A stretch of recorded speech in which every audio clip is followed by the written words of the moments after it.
People all over the world have been coming together to protest for the Black Lives Matter movement, including America, that has had at least one protest in every state. The spark in protests was due to the death of George Floyd, who died from police brutality. Don't shoot! Don't shoot! Don't shoot! People mourning the death of George and family or friends who had the same fate are peacefully protesting not only in big cities, but small towns too. Even Maryland, a split state, has also had protests in the southern region. Recent high school graduate Emmanuel Wright took the initiative in organizing a protest in his southern Maryland hometown, St. Mary's County.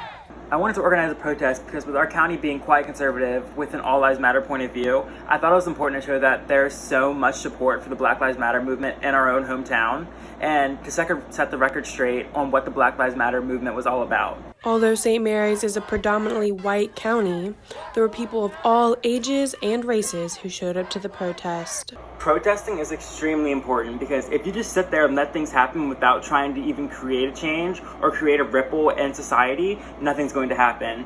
Emmanuel wasn't the only one taking action in his hometown. St. Mary's County Youth for Black Lives is an organization that was recently created by a group of Southern Maryland locals who also hosted a protest. St. Mary's County Youth for Black Lives was created by a multifaceted youth-based collective with the goal of helping the Black community be seen, listened to, and respected. Co-founder Darius White says it was more than just a protest. SMC Y4BL decided to organize a protest because we want to spread the message to our community that Black Lives Matter. But it was not just a protest, it was also a food drive. Aside from protests, St. Mary's County Youth for Black Lives is also calling out for action from local officials and police. We would like to see transparent, systemic change along with a new budget. We are also calling for more diversity training and hiring in our public schools and enforced discipline plans for racist, discriminatory students, faculty, and staff. In response, the three sheriffs of Southern Maryland met together to discuss police force policies both in their respective agencies and at the Southern Maryland Criminal Justice Academy.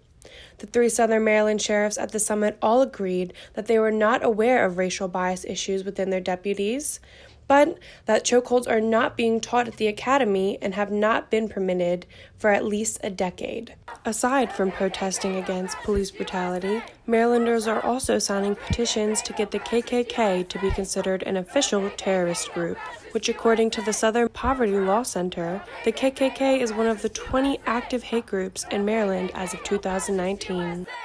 That same year, Southern Maryland local Becca Rhodes had received a KKK flyer on her doorstep.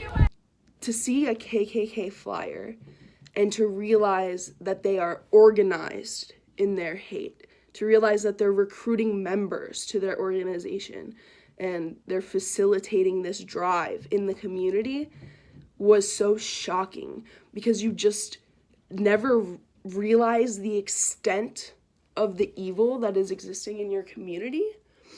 Not everything is as obvious as a hate group. That's why Marylanders have started a petition to have the Maryland flag changed due to its Confederate symbolism.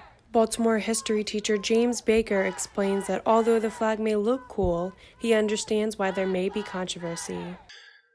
So yes, the Maryland state flag is tangentially related to Confederate symbolism. And that, that's not great. I would make the argument that this image, the image that is in the flag, is an old image that predates any of that stuff, and the Confederacy or Confederate sympathizers sort of bastardized it for their own purposes for 4 years, and that memory of that has since largely bled away.